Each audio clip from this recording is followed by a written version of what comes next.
Hello, everyone. Welcome to Developing Palates. I'm Aaron Loomis coming to you from the Drew Estate Studio. With me today is Jiunn, Seth Geis, John McTavish. How you guys doing? Doing Oh, well. it's hot. It's real hot. It's crazy, real hot. It's crazy hot. So, we ever seen Good Morning Vietnam when he's Yeah. like so hot you could fry an egg in your pants hot, something like that? All right. So today we are talking about the Protocol Cybercrimes Unit. Cigar is a Toro Extra 6.5 by 48. Comes out of the Lozano factory in Nicaragua. Wrapper is Nicaraguan Rosado Habano. Binder and filler both from Nicaragua. Blended by Hector Alfonso. Price point is $10.50, and the cigar was released in November of 2020. So with all that out of the way, June, what was your overall experience like with this cigar? So this is kind of tough for me. So I had two cigars, and the two cigars that I had were very different than from each other.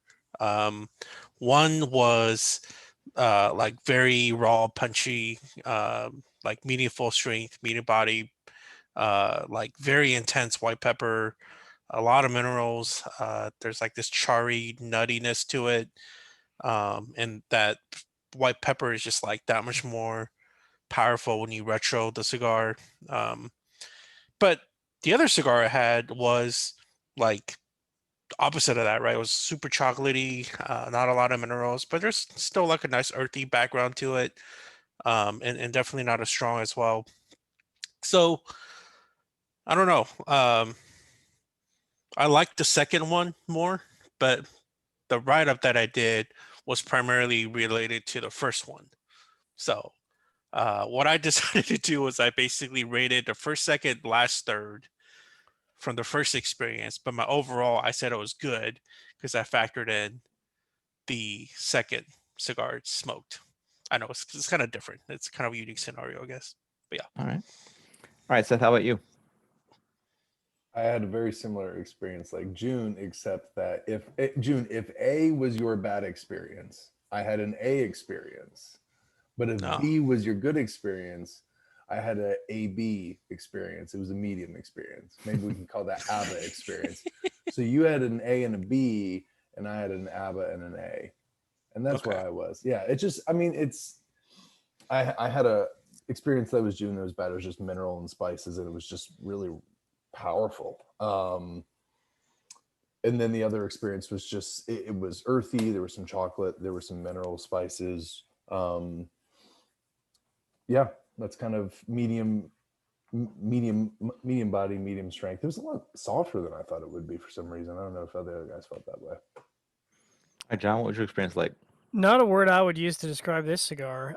Was A the good one or was B the good one? I've B lost was the the good one. narrative. A B's the was good. bad. B is good. All right. Well, Yeah. I definitely got two B's. Both my samples were extremely consistent, and by that I mean if you don't like pepper, you really shouldn't smoke this cigar because the first third just started out like aggressive, one of the most aggressive blasts of white pepper I think I can recall recently.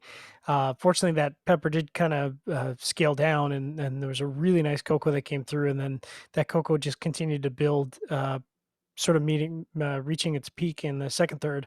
So I really enjoyed the first third and second third. I'd say the second third was my favorite by far. Last third was just kind of minerality, baking spices, wood. It was all right, but nothing to write home about. Had burn issues with both cigars, relights, touch ups. So that's kind of a bit of a drag. But both cigars were exactly the same for draw, about a notch and a half to 2 notches into the resistance spectrum. So overall, a good cigar, although I've got additional commentary afterwards. Aaron, what was your experience like? Yeah, I'm gonna bring up a picture of the cigar just so we can Nice. share that with all the I love photo time. fans out there. So let's see if I can get this out there. And It's photo time. Oh, We that's a do good one take of the some band, man. dope photos. I try. Got that day glow I green like on that there. green, by the way. I really like that green. The The day glow green 1980s is- called. The green Get, is sick. get your Yeah. sun ice green It's like jacket. Seth's. It's like Seth. It's like your t-shirt color. It is kind of like my t-shirt. Yeah. All right. So I thought the cigar started well. I mean, it brought me back to some of the other color lines, the core lines of the flavor profile. Like delivered a good flavor combination, full on body. just well put together. But kind of after that first third, it kind of just became average. It was kind of musty toasted wood, dry earth, and black pepper, and it kind of just didn't do anything to make it special like the first third was showing, where it was a little bit more dynamic. I also had some burn issues. Just seems to be continuing trend out of Lozona lately. Cigars just the burn gets off and then the cigar goes out and things like that. And it's just a bit of a bummer with that. But I had that again with this. Probably my least favorite out of the initial core lines. The blue, red, misconduct, Themis, all those.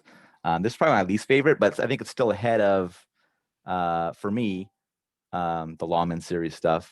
It's kind of in that middle range, I guess.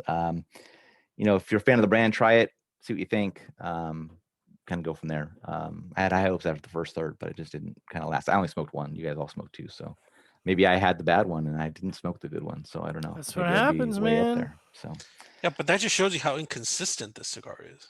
Understood. Yep. So Yeah, you should be able to randomly pick any cigar, and if the brand is consistent, the cigar should perform the same, both Yep. in construction and Hector always gives Aaron and I the bad ones.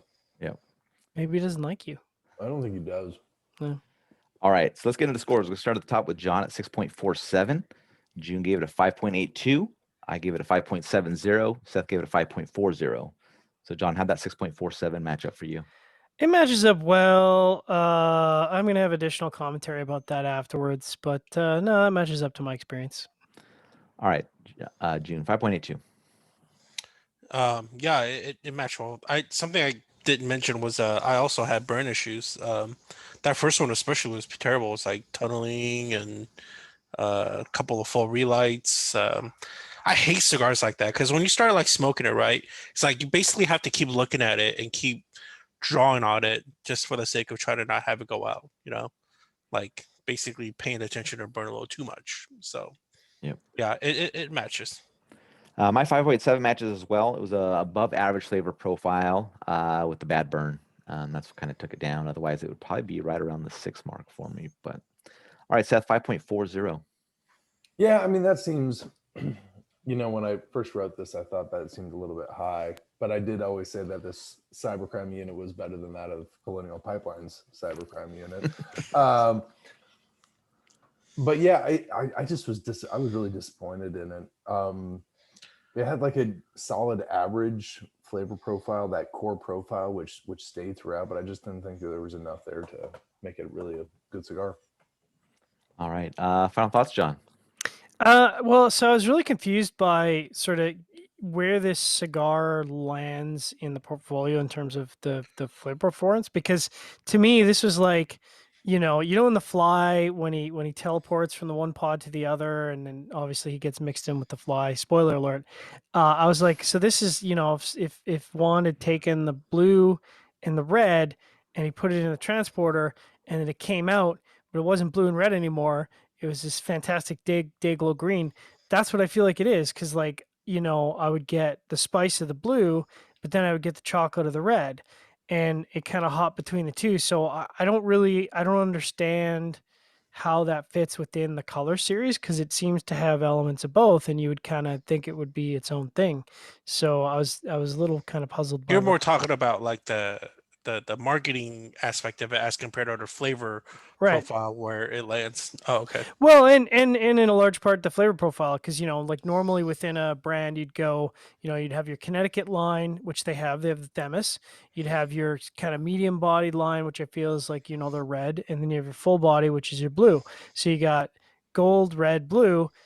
Where does the green land on that chart? Like, is it supposed to be more full bodied than the blue? Is it supposed to be between the blue and the red? So that's what I'm saying. Like, I'm, as I guess the resident protocol fanboy, come on, can you? I don't know where it fits, right? Like, I could have sworn when I saw some show, when I saw Prime Time and Kevin and Juan came out, I thought they said the cybercrime was going to be Nika Broadleaf.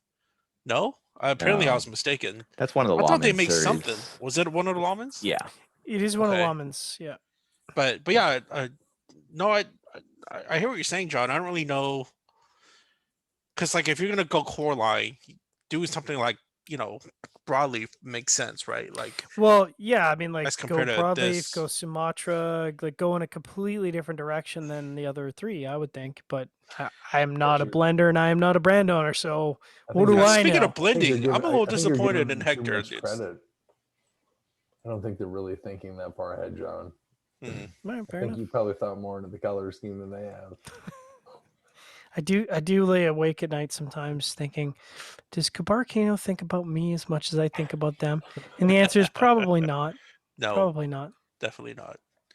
Yeah, I like a lot of Hector's blends, but I mean, who knows, right? This is probably one of those where it's not his kind of niche of wheelhouse of cigars, but yeah, this was and in general, I feel like protocol stuff has not been as good as like the first.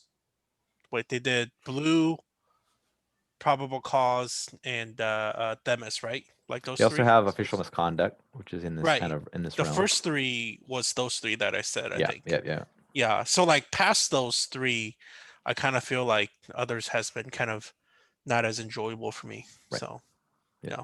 I would agree with that. Well, I'm sure that the collective protocol, I don't know what the fanboy's name would be. Protocol heads? Yeah, they have to have a cool name anyways. I'm sure they will be. What's that? Protoclians. Protoclians? That seems so what? complicated. Anyways, I'm sure they'll enjoy this cigar. All right. If you just got to this video on YouTube, be sure to subscribe to us. We'll also check out the full written review on the website, developingpalates.com. Follow us on the social media channels, and you can catch all of our review recaps on podcasts, so iTunes, Google Play, and Podbean. Thank you for tuning in. We will catch you on the next one. Oh my God, it's so hot.